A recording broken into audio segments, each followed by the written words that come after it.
이 말 딱 하시면 돼요. 그러면 보험사도 알아요. 아, 이분 쉽게 안 넘어가겠네. 그러면 보통 그 다음 제안에서는 금액을 조금 더 올려서 얘기할 확률이 높습니다.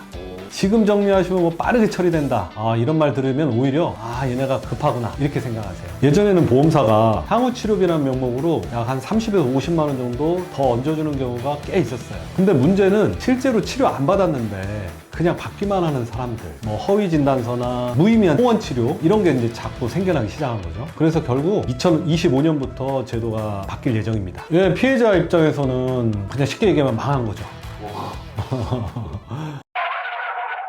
제 친구가 가벼운 접촉사고로 병원에 몇 번 왔다 갔다 하더니 보험사에서 이제 합의금 제시하잖아요. 근데 이게 15만 원 준다고 하더라고요. 금액이 너무 적어서 이게 맞는 거예요? 글쎄요. 이게 제가 실제로 제일 많이 듣는 질문인데요. 가볍게 쿵 했다고 그냥 넘어가기에는 목이 조금 뻐근하고 허리도 좀 찌뿌둥하고 병원 몇 번 가봤더니 생각보다 오래 가는 경우죠. 이런 경우가. 그런데 보험사는 보통 이럴 때 딱 잘라서 말해요. 진단 2주면 위자료 15만 원입니다. 통원하셨죠? 교통비는 하루 8,000원이에요. 이렇게 보통 말을 합니다. 그럼 궁금해지죠? 아니, 내가 병원 다닌 시간도 있고 몸도 아직 불편한데 진짜 이게 전문가요? 이렇게 저한테 물어보는 경우가 많이 있는데요. 오늘은 진짜 많이들 겪으시는 교통사고 진단 2주 통원 치료, 이 경우에 합의금이 얼마나 나오는지, 그리고 보험사랑 합의할 때 뭘 조심해야 되는지 2025년 기준으로 제가 차근차근 알려드릴게요. 이 영상 보시고 나면 어디까지 받아야 억울하지 않은 건지 기준이 어느 정도 딱 잡히실 겁니다.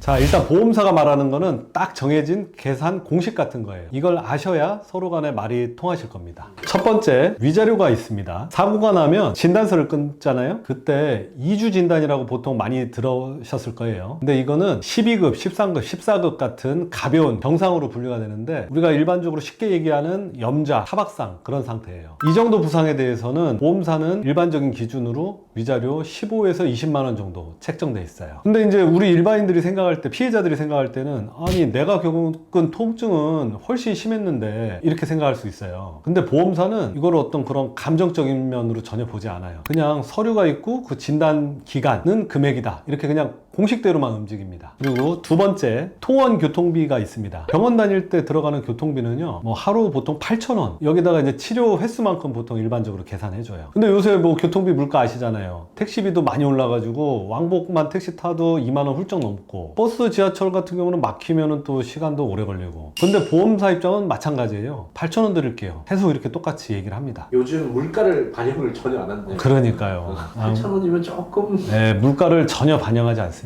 그리고 경상 환자도 환자인데 몸이 정상적이지 않잖아요. 아픈 몸 이끌고 버스 타고 지하철 타고 다니라는 얘기인데 조금 심하지 않나요? 세 번째, 향후치료비. 예전에는 보험사가 앞으로 병원 더 다니셔야 되잖아요. 이렇게 하면서 향후치료비라는 명목으로 약 한 30에서 50만 원 정도 더 얹어주는 경우가 꽤 있었어요. 근데 문제는 실제로 치료 안 받았는데 그냥 받기만 하는 사람들, 뭐 허위 진단서나 무의미한 통원 치료 이런 게 이제 자꾸 생겨나기 시작한 거죠. 그래서 결국 2025년부터 제도가 바뀔 예정입니다. 경미한 부상을 입은 사람한테는 향후치료비가 아예 지급되지 않도록 제도가 변경될 예정이에요. 예, 피해자 입장에서는 그냥 쉽게 얘기하면 망한 거죠.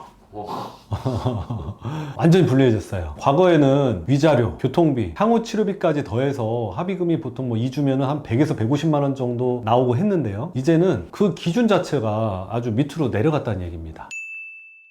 첫 번째, 병원 치료를 했을 때 그 실제 기록을 남겨야 돼요. 앞으로 이제 치료받을 수가 있다, 이런 개념이 아니라 내가 지금 치료받고 있다라는 거를 증빙해 줘야 됩니다. 진료 기록지에 내 통증 부위라든지 회복 정도를 구체적으로 남기도록 요청을 좀 해야 되고, 통증이 일어난 일자나 불편한 점 이런 부분들을 메모로 해서 기록을 남기면 좋습니다. 두 번째, 휴업손해 인정받기 위한 증빙만들. 피해자께서 일을 쉬었다는 말만으로는 부족합니다. 그걸 증명할 수 있어야 합의금에 휴업손해 항목이 들어갈 수 있습니다. 자영업자의 경우에는 매출이 좀 줄어든 전후 자료라든지, 직장인 같은 경우는 병가 기록, 그 다음에 출근 기록표, 프리랜서 같은 경우는 프로젝트 중단 내역이라든지, 보험사도 이런 자료가 있다면 휴업손해를 일부라도 인정해 주려고 하는 그런 분위기가 좀 있어요.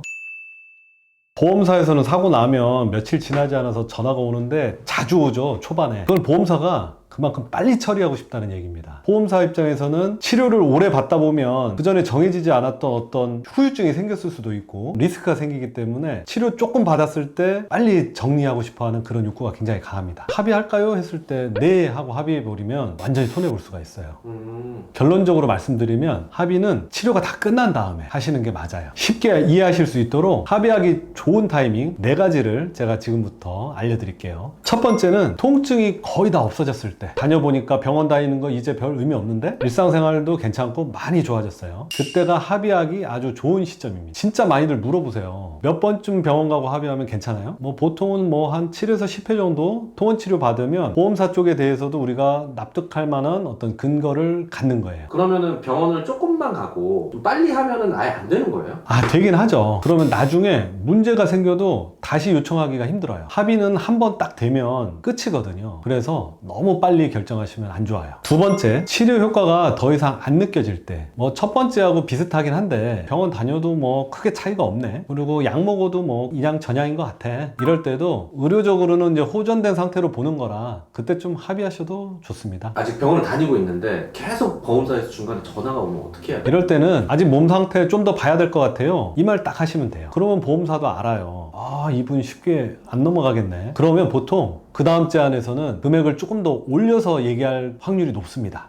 세 번째는 합의를 피해야 할 타이밍이에요. 그냥 나 아직도 통증이 있는데 또 마무리 짓는 거. 그리고 보험금 한도도 안 썼는데 그냥 빨리 정리하고 싶어서 정리하는 거. 이런 거는 내가 그냥 손해봐도 좋아 하고 나서는 거랑 똑같아요. 혹시 나중에 더 아프잖아요? 그래도 한번 이렇게 합의가 되면 끝이에요. 추가 보상받기 어렵습니다. 제가 마지막으로 꼭 기억하셔야 되는 5가지 합의 요령에 대해서 한번 정리 한번 해드릴게요. 1번, 합의는 천천히. 아직 아픈데도 그냥 끝내면 나중에 진짜 후회합니다. 통증이 없어질 때까지 치료 충분히 받고 결정하세요. 2번, 병원에 기록 남기기. 내가 아팠다는 건 말이 아니라 기록으로 증명해야 돼요. 진료 기록 또는 통원 횟수 같은 거 꼭 챙기시고요. 3번, 휴업 손해 챙기기. 일 못한 거, 수입 줄어든 거 증빙만 있으면 보상 가능성이 높아집니다. 자영업자는 매출 자료, 직장인은 병가 기록, 이런 것들이고. 4번, 보험사 말에 휘둘리지 않기. 지금 정리하시면 빠르게 처리된다. 이런 말 들으면 오히려 얘네가 급하구나 이렇게 생각하세요. 치료 좀 더 받고요. 다른 얘기 필요 없어요. 이 한마디 하시면 충분해요. 5번째, 내가 감정보다 기록으로 말하기. 보험사에 아무리 내가 힘들었다, 고생했다 말해도 보험사 안 움직여요. 진단서, 증빙자료 이런 게 있어야 합의금이 달라집니다.